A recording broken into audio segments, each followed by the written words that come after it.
Capítulo 26. Crescendo por meio da tentação. Feliz é o homem que não cede e não pratica o mal quando é tentado, porque depois receberá como recompensa a coroa da vida que Deus prometeu àqueles que o amam. Tiago, capítulo 1, versículo 12. Minhas tentações têm sido minhas mestras em teologia. Martinho Lutero. Toda tentação é uma oportunidade para fazer o bem. No caminho do amadurecimento espiritual, cada tentação se torna um degrau em vez de uma pedra de tropeço, quando você se dá conta de que é uma oportunidade tanto para fazer a coisa certa quanto a errada. A tentação apenas apresenta uma escolha. Embora a tentação seja a principal arma de Satanás para a destruição, Deus quer utilizá-la para fortalecer você. Toda vez que você escolhe fazer o bem, em vez de pecar, está desenvolvendo o caráter de Cristo. Para compreender isto, você deve primeiro identificar as qualidades do caráter de Jesus. Uma das mais resumidas descrições de seu caráter são o fruto do Espírito, mansidão e domínio próprio, e aqui não há nenhum conflito algum com as leis judaicas. Essas 9 qualidades são uma expansão do grande mandamento e fazem uma bela descrição de Jesus Cristo.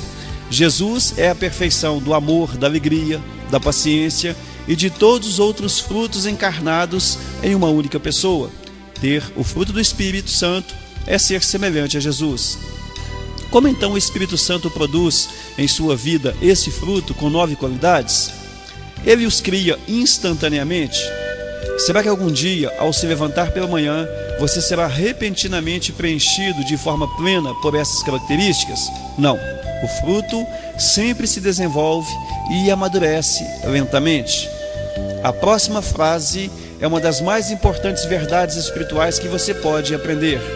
Deus desenvolve o fruto do Espírito em sua vida, permitindo que você passe por situações nas quais é tentado a exteriorizar uma característica exatamente oposta.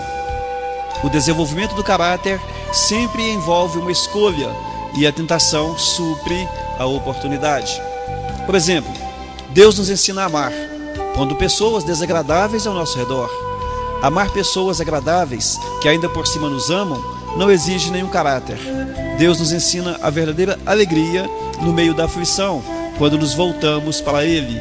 A felicidade depende de circunstâncias externas, mas a alegria se baseia no seu relacionamento com Deus. Deus faz a verdadeira paz desabrochar dentro de nós, fazendo que tudo saia como planejamos, não fazendo que tudo saia como planejamos, mas permitindo períodos de caos e confusão.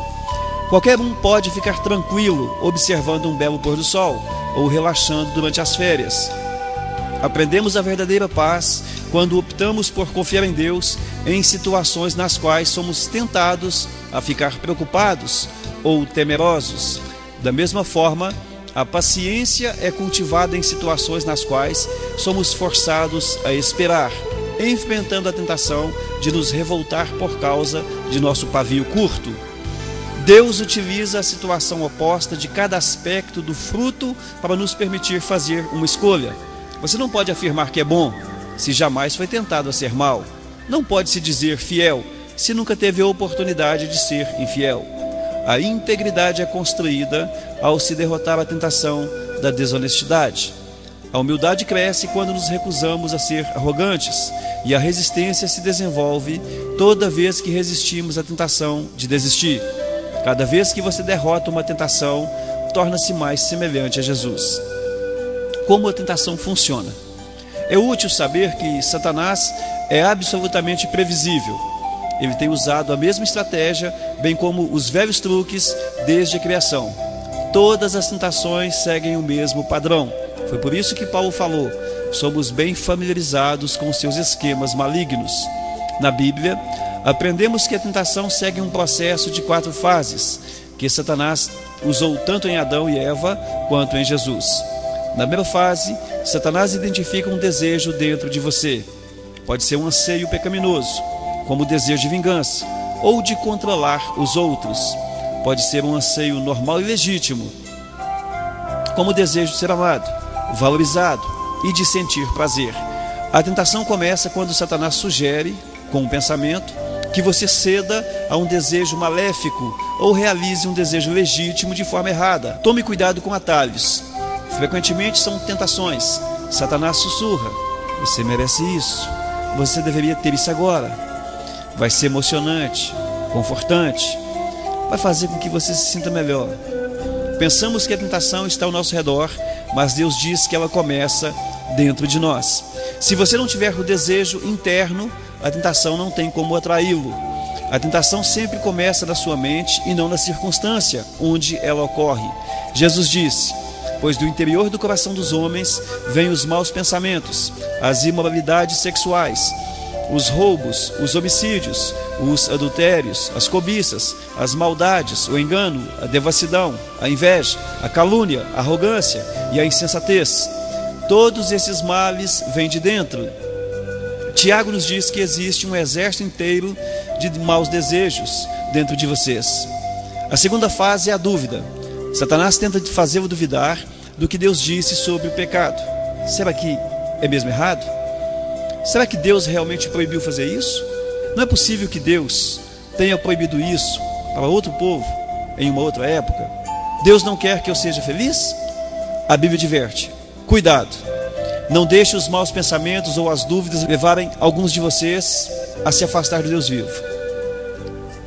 A terceira fase é o engano. Satanás é incapaz de falar a verdade e é chamado o pai da mentira. Tudo o que ele lhe disser será falso ou nada além de uma meia-verdade. Satanás oferece a mentira para substituir o que Deus já disse em sua palavra. Satanás diz: você não vai morrer, você será mais esperto que Deus, você pode estar bem com isso, ninguém vai saber, vou resolver os seus problemas. Além do mais, todo mundo está fazendo isso. Ora, é só um pecadinho, mas um pecadinho é como uma gestação recente, acabará aparecendo. A quarta fase é a desobediência. Você acaba agindo de acordo com a ideia com que vinha brincando em sua mente. O que começou como uma ideia nasce como uma conduta. Você cede a qualquer coisa que chamar sua atenção. Acredita nas mentiras de Satanás e cairá na armadilha sobre a qual Tiago alertou. As pessoas são tentadas quando são atraídas e enganadas pelos seus próprios maus desejos. Então, esses desejos fazem com que o pecado nasça. E o pecado, quando já está maduro, produz a morte. Não se enganem, meus queridos irmãos. Superando a tentação. Compreender como a tentação funciona é proveitoso em si, mas existem passos específicos a ser tomados para que você a supere. Recuse-se a ser intimidado.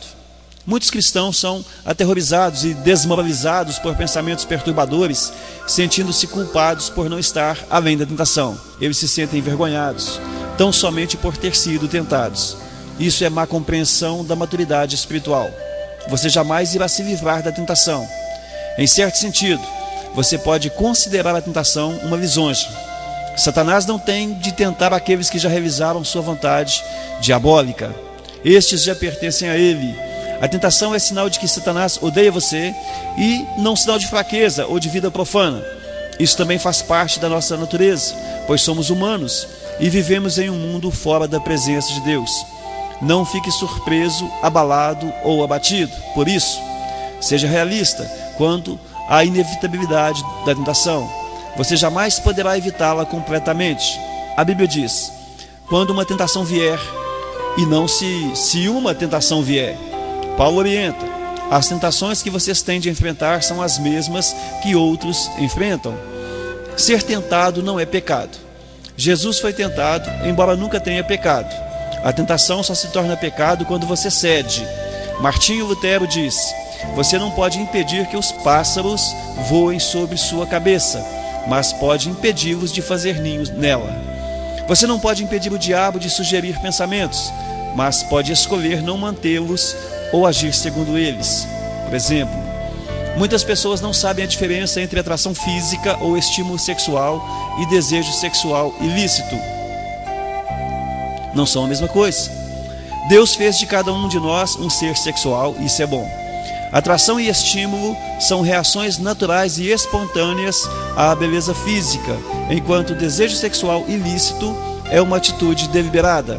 Desejo sexual ilícito é a escolha de cometer em sua mente o que você gostaria de fazer com seu corpo.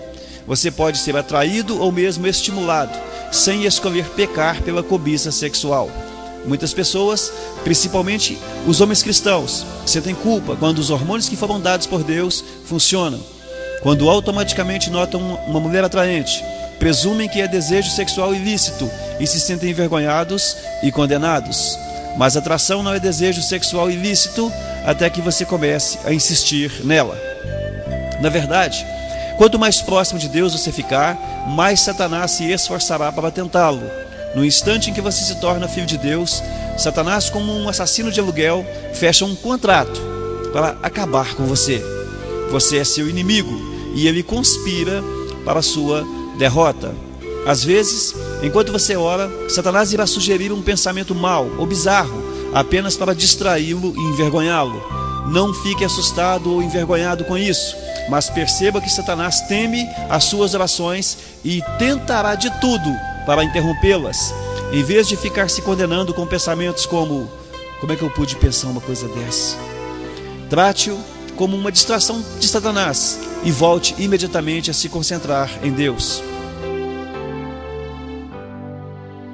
Reconheça seu padrão de tentação e esteja preparado para ele. Existem determinadas situações que o deixam mais vulnerável a tentações do que outras. Algumas circunstâncias o farão tropeçar quase imediatamente, enquanto outras não incomodam tanto. São situações especiais para suas fraquezas e você precisa identificá-las, porque Satanás certamente as conhece. Ele sabe certamente o que o faz cair e trabalha constantemente para colocá-lo nessas circunstâncias.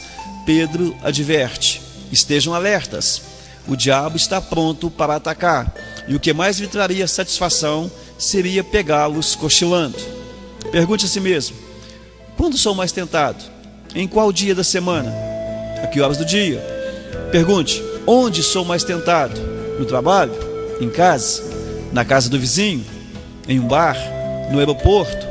Ou em um hotel fora da cidade? Pergunte: quem está comigo nos momentos em que sou mais tentado? Amigos? Colegas de trabalho? Uma multidão de estranhos? Quando estou só? Pergunte também: como normalmente me sinto quando sou mais tentado? Pode ser quando você está cansado, solitário, entediado, deprimido ou sob pressão. Talvez seja quando você está magoado, zangado, preocupado, ou após um grande sucesso ou um momento de enlevo espiritual. Você deve identificar seu padrão característico de tentação e então se preparar para evitar tais situações, tanto quanto possível. A Bíblia diz continuamente para nos prevenirmos, preparando-nos para enfrentar a tentação.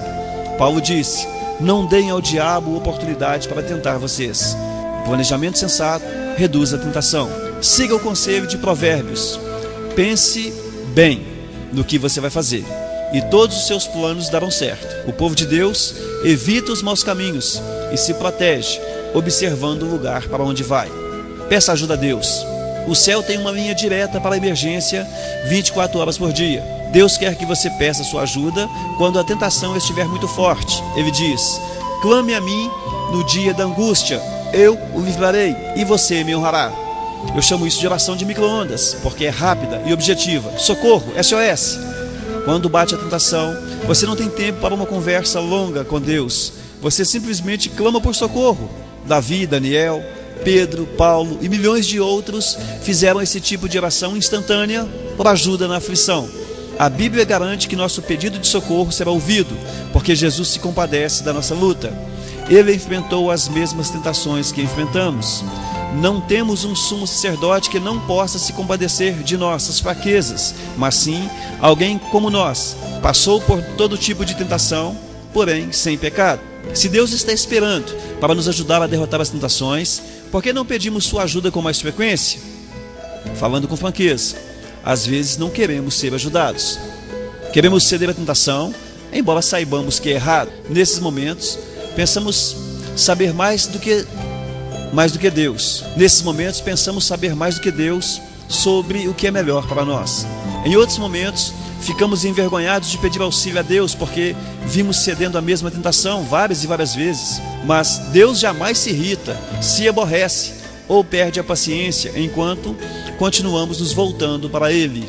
A Bíblia diz: tenhamos confiança e cheguemos perto do trono divino, onde está a graça de Deus. Ali receberemos misericórdia e encontraremos graça sempre que precisarmos de ajuda. O amor de Deus não se esgota e sua paciência dura para sempre. Se você tiver de clamar pela ajuda de Deus 1000 vezes por dia, a fim de derrotar uma tentação em particular, Ele ainda estará ávido para lhe dar misericórdia e graça. Então venha corajosamente à presença de Deus, peça-lhe forças para fazer a coisa certa e depois espere que Ele lhe supra. As tentações nos mantêm dependentes de Deus. Assim como as raízes crescem mais fortes quando o vento sopra contra a árvore, todas as vezes que enfrenta uma tentação, você se torna mais semelhante a Jesus. Quando você tropeça, o que certamente ocorrerá, isso não é fatal. Em vez de ceder ou desistir, busque a Deus. Confie que Ele o ajudará e lembre-se da recompensa que espera por você. Quando as pessoas são tentadas e ainda continuam fortes, devem ficar felizes. Depois de provada a sua fé, Deus as recompensará com vida para sempre. 26º dia, pensando sobre meu propósito. Um tema para reflexão: toda tentação é uma oportunidade para fazer o bem. Memorize este versículo: Deus abençoa os que pacientemente suportam a provação. No final, receberão a coroa da vida que Deus prometeu aos que o amam. Tiago capítulo 1, versículo 12. Medite e responda a essa pergunta em seu caderno de anotações. Que atributo do caráter cristão posso desenvolver, derrotando a tentação mais frequente em mim? Deus o abençoe e até amanhã.